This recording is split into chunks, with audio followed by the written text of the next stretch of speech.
airplane going into one. No, he options for the middle of the racetrack. They're 2, 3, and almost 4 abreast out of turn number 2, down the backstretch, working on lap number 1 of heat race number 3. Tight going into turn number 3 and 4. Trouble. Well, we have a trouble in the 4th turn here. A car upside down. That's Daryl Haw, I believe. No, it's not Daryl Haw. It's I believe it's the 26 car. I may be mistaken. Tom Esposito is one of the candidates for the man we believe got upside down there in turn number 4. Looks like car number 66, Dave Berg. Dave Berg was the car who flipped. As we explained, it was tight going. You see them going 3 abreast into turn number 3. Berg is on the outside in that gold-colored car. He's fighting to stay in the cushion, Parnelli. There he is on the top left-hand side of your screen. That's right. David Hall lost the front end. Trips had to move a little bit to the right, and he went right up into Berg. So Dave Berg, the California driver, who presented here one of the most outstanding looking machines. You can see him tumbling there off of turn number 4.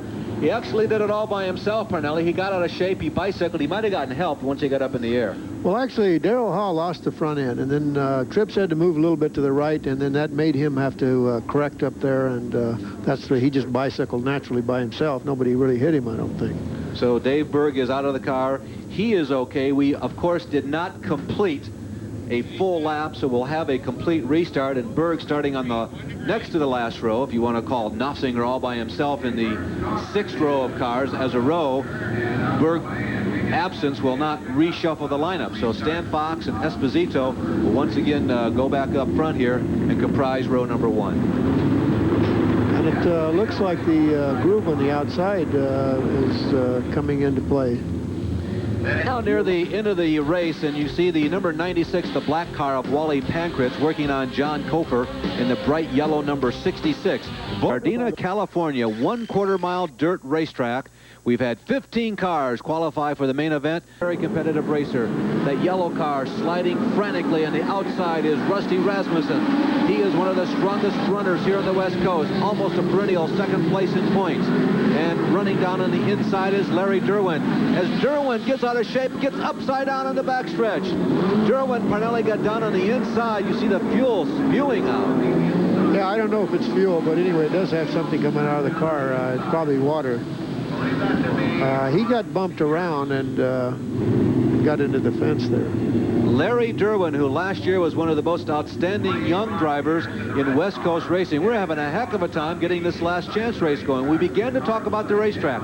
The track is better than it was last week. Are these guys feeling more racy because of it? Well, I think so, and you got to know that Larry was upside down last week, too. This poor guy is really taking a beating. So maybe the shows on ESPN are not exactly the cup of tea that Derwin really wants to go for. Derwin came out in practice today. They were still working on the race car. He had a bright orange hood on it. They were still working on the machine right up to the beginning of the competition tonight, and they finally got it back together. And Derwin, he made a big move down to the bottom of the racetrack, but there just wasn't enough room to save it. You can go ahead and get that helmet off. All right, we're down here with Larry Derwin, and Larry, that was another ride, wasn't it? Yeah, it was a ride, but the pushing and shoving out there was unnecessary. There was a lot of that going on from our angle. Yeah, there was. You got a little help then? Oh, yeah, they put me in the wall. Slow roll didn't appear to hurt you. No, it didn't hurt me. The fuel leakage isn't any major problem either, right? No, it won't catch on fire. Okay, well, good to see that you're okay. Let's go back upstairs to Larry Nuber right now. Yeah, thanks, Bruce. Boy, Larry Derwin, last year, as we told you, he was one of the people that a lot of spectators and close observers of this type of racing were saying will be one of the stars of the future. He had 1 win, and he ranked 10th in points, but he really was a model of consistency. Now, we understand this develops on the left of the frame. Couldn't see it, Parnelli. Yeah, he had, there was 2 or 3 other cars there that he was mixing it up with, and I did see a little bit of bumping, but I didn't know exactly how it come about. But he got sideways and he was turned into the fence, and when he touched the fence, it just started flipping. You know, things happen very fast, even though there you get a close-up view of the crash site. Now, that's number 28, Ron Pierce, who was caught way down on the bottom of the racetrack. We did not see how he got Review cable TV extravaganza here on the West Coast, plus P.J. Jones and Darrell Hall.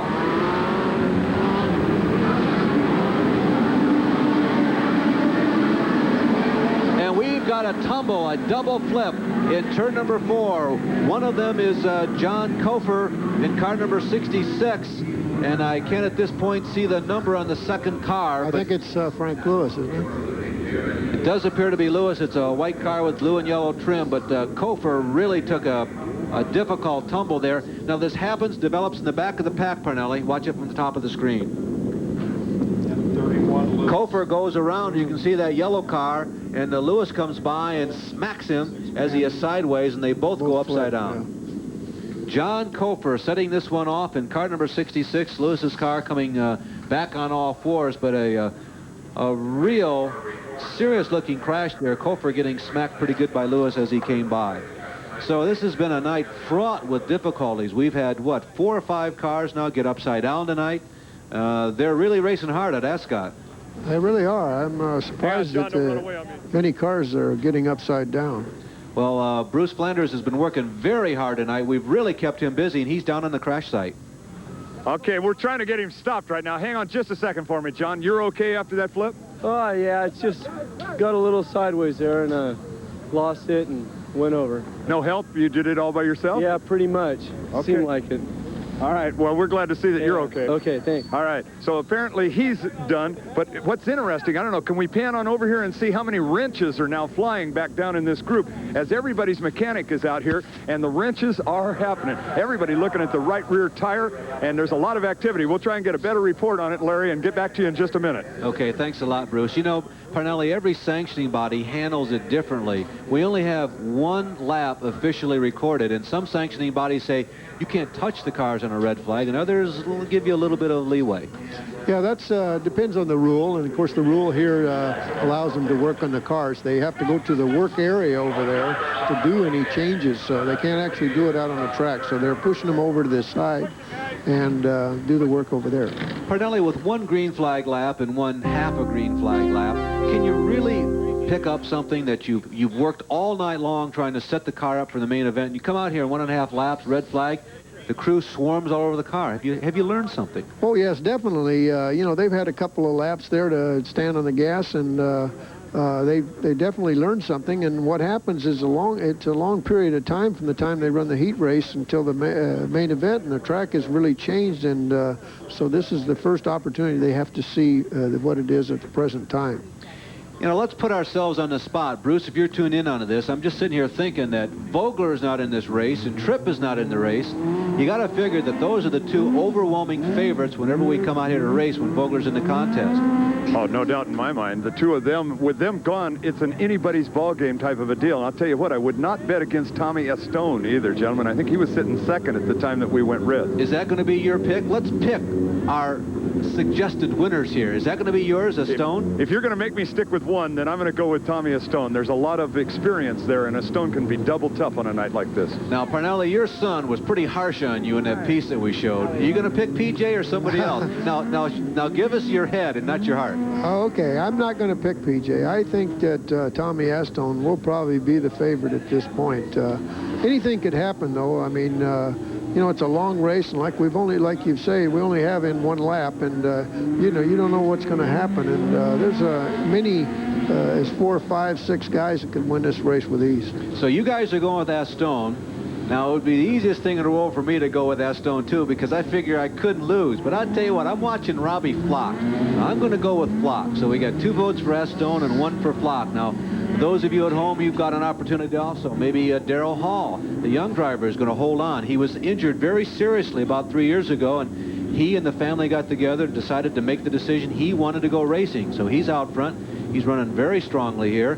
Tommy White is a former champion out here on the West Coast. He's running in the top 5. He certainly has a shot. Wally Pankratz, he started this race in 7th position. Now, you wouldn't expect, or you wouldn't have called him one of the pre-race favorites, but with the minus of Vogler and Sleepy Tripp, maybe Wally has the hot setup. Remember Mario Bringetto, he was very strong in his heat race in that white-red trim number 14. There is Robbie Flock. That's my pick, I remind all of you. And also A.J. Johnson, basically black number 81. He, too, won his heat race going away. So those of you at home, see if you can outguess the experts. Although I don't want to call myself an expert. Jones, you might have been an expert when you drove sprint cars, but I'm not so sure now.